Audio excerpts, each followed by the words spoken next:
What do you and the sprout need to grow big and strong? Water, air, food, sun, love. The Little Sprout. Copyright 2010. Rights and trademarks reserved. The Muse. www.i-am-the-muse.com. Email muse@i-am-the-muse.com. No part of this publication shall be reproduced, stored, or transmitted in any manner, except as permitted in Section 107 or 108 of the 1976 United States Copyright Act. Purchase control of these materials and works are under the auspices of the publisher and the author. Neither the publishing house nor the author shall be liable for any personal or commercial offense in regards that any reader may experience through the reading of the material, including but not limited to special, incidental, consequential, or other. Dedication. To Nanny Muse's heartkeepers, who were all sprouts once upon a time. Welcome to the land of enchantment, deep in the southern wood. Here, living is smooth and easy. Words like ought to are spoken as oughta, and want to is voiced as wanna. Neighbors are your best friends, and there was always an adventure around the bend.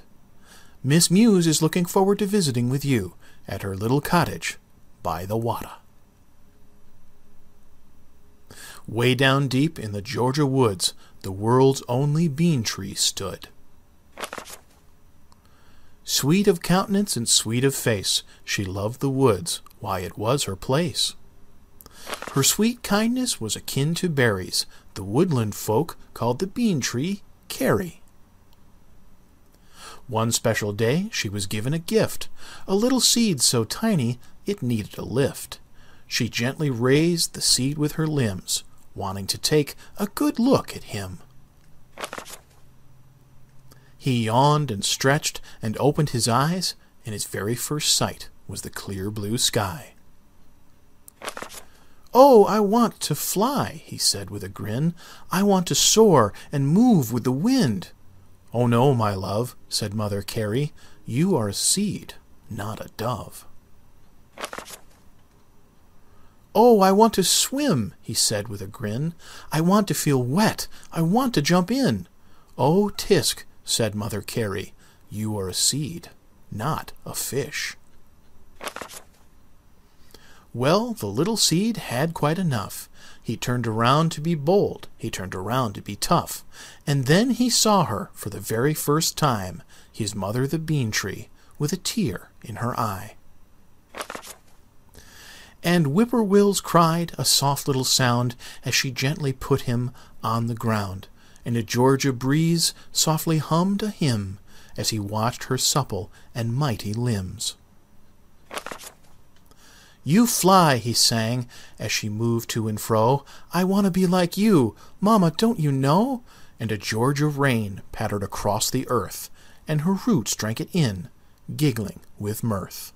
"You swim," he sang, as she let it seep in. "I want to be like you. I want to feel it on my skin." "Do you?" she asked him. "Oh, yes," he nodded. "I'll do what you say. I'll do what I oughta." "First," she said, "you must sleep, and down the soil your roots they'll creep." So she made his bed in the rich dark ground, and put him in softly, cupping dirt gently round.